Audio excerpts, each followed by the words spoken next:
Today we will be talking about the Ways of Aquinas. I had already made a video on Aquinas, but I will remaster it now because I committed a mistake explaining the second way. The explanation was correct. However, the mistake was in the example I gave, so I'm making the video again so that mistake can be corrected. Now, before explaining the 5 ways, I gotta thank you all for the support you have given my videos.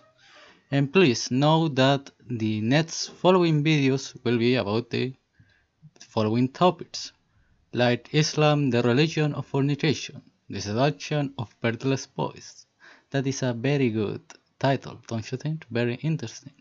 Muslim, heaven of fornication, the age of Asia, and we will be talking about the fine-tuning argument, the secret ways of Aquinas. Yes, because Aquinas did not only have 5, but in actuality 7. We will also be talking about the evidence for the resurrection of Jesus and the pathetic try of Richard Dawkins to refute Aquinas. We will also be talking about many authors like Dostoevsky. So stick to the channel if you're interested.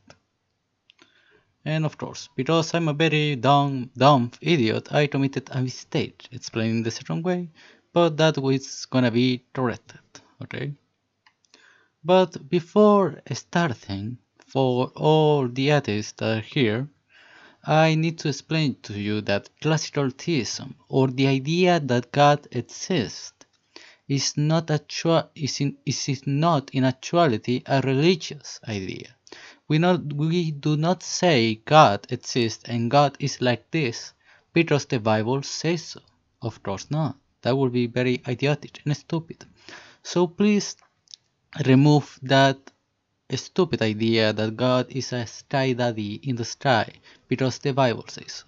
In actuality, the idea of God is something much more complex, and we arrive to the conclusion that God exists because of metaphysics, because of pure reason. We look at the world, we try to understand the world, to understand the cause behind all of reality and all of existence, and that cause is God. And of course, this was started by the Greeks and perfected during the Scholastic period, mainly thanks to Aquinas. Sadly, there is now not much content on Aquinas in English. There is far more in Spanish. But the best content on Aquinas is probably the channel based Thomas Aquinas. There you have the description. In the description you have the link for that channel. And the book of Edward Feser, 5 Proofs of the Existence of God, that of course goes into details of the arguments that we will look here. Because of course I'm not gonna give you an entire class of metaphysics. I'm just gonna give you a brief summary of what Aquinas is talking about God. How can we know that God exists? From the second article of the Summa Theologia. Now, the first way and the most evident is the argument from motion.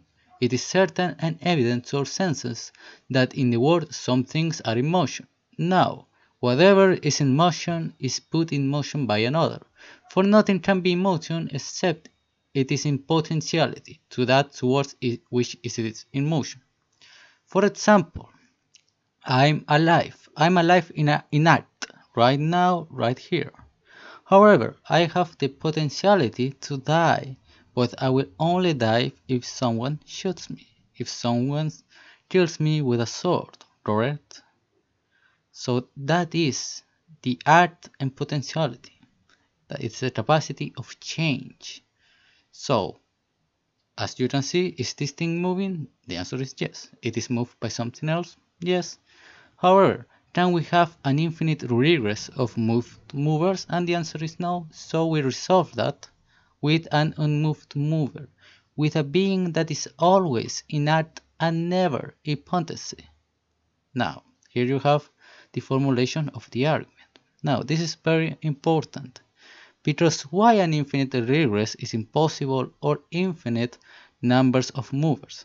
This is something that is gonna be everywhere in classical metaphysics and in Aquinas. The question is why? Well, think in an apple. Does the apple depend on its molecules? The answer is yes. Does the molecules depend on the atoms? And the answer is yes. If you remove the molecules, do you have the apple? The answer is no. If you remove the atoms, do you have the apple? The answer is no. So you have a logical dependence on each member. It's like a chain. You cannot remove one without removing the other. That is why the infinite regress is impossible. It is possible in a linear series. For example, in a series of father, son, and grandson. Because, for example, if I remove your father, will you stop existing? The answer is no. Temporarily, yes. But if I take away your father, if your father disappears, he dies, you will not disappear. Of course not. And you can still reproduce without the need of your father. Well, if you needed your father to reproduce, that would be very weird and disgusting, don't you think? Okay, so as you can see, in a hierarchical series, each member depends on the one before it, making the infinite regress an absurd and metaphysically impossible. Okay, this is very important. You cannot remove the effect without removing the efficient cause. For example, a book depends on the table depends on the house, and the house depends on the earth.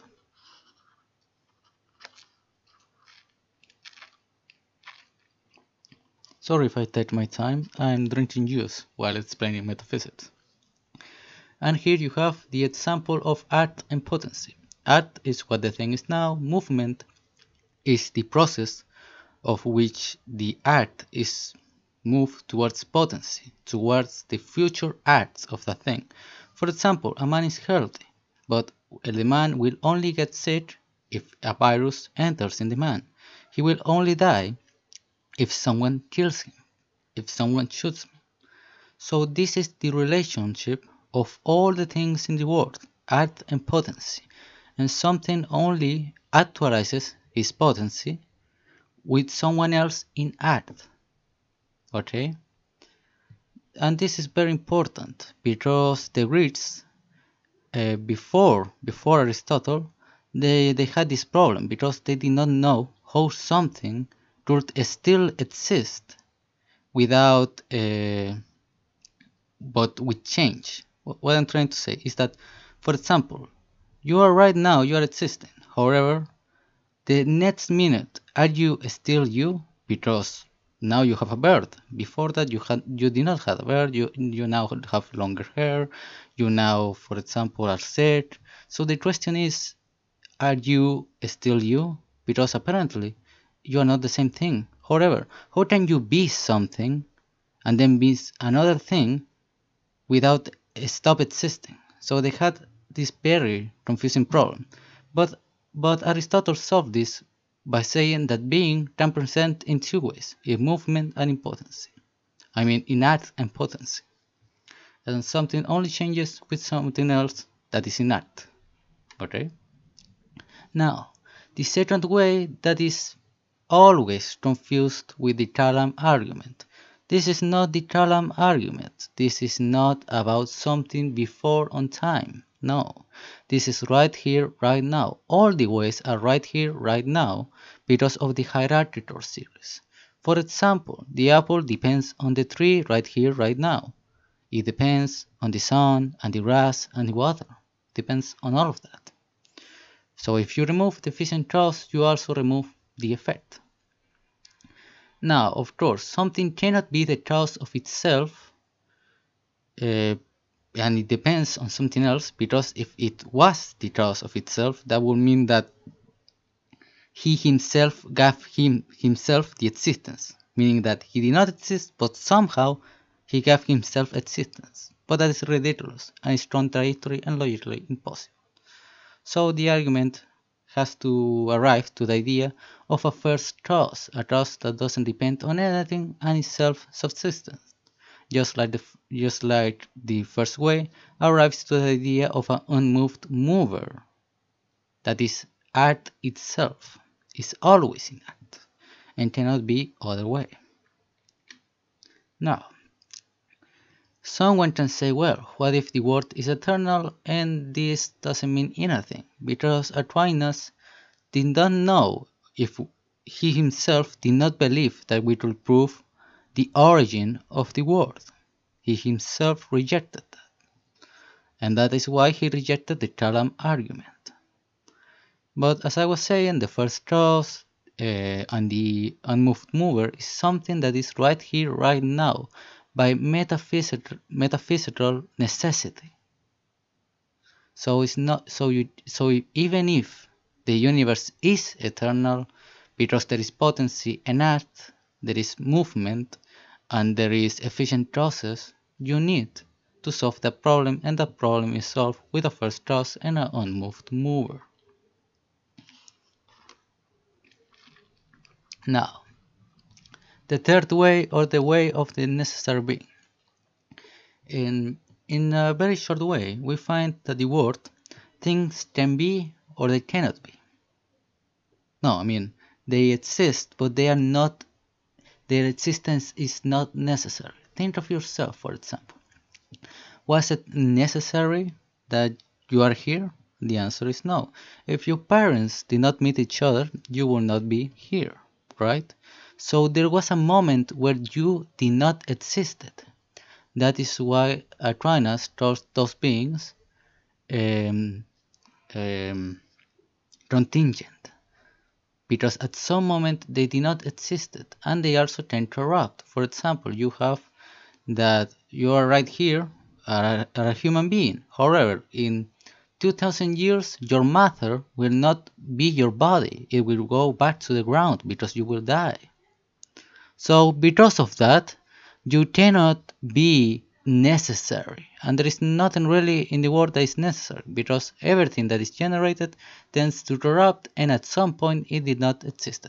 However, that is solved with a being itself that is necessary, that is not contingent on anything else, but finds itself to be always subsistent, and it cannot corrupt, and is not composed of matter nor form. And this is what all men speak of God. There you have the formulation of the argument.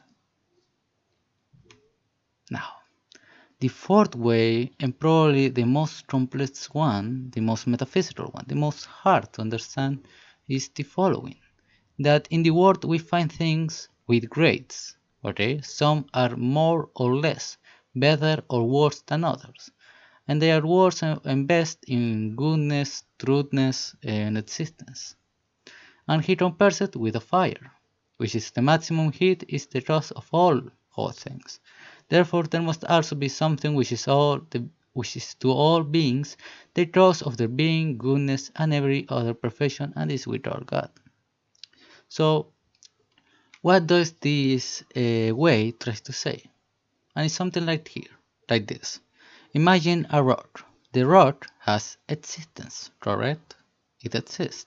However, it does not exist by itself, because that is impossible, because it cannot be the efficient cause of its own existence, correct? As we see, we saw before. Now you have a plant. The plant exists, but but it's also alive. It has nutrition. It eats. Okay. The dog, it exists, is alive, and has nutrition, is sensitive. The man, like Saturn Knight, he exists, he's alive, he has nutrition, he's sensitive, and he's rational.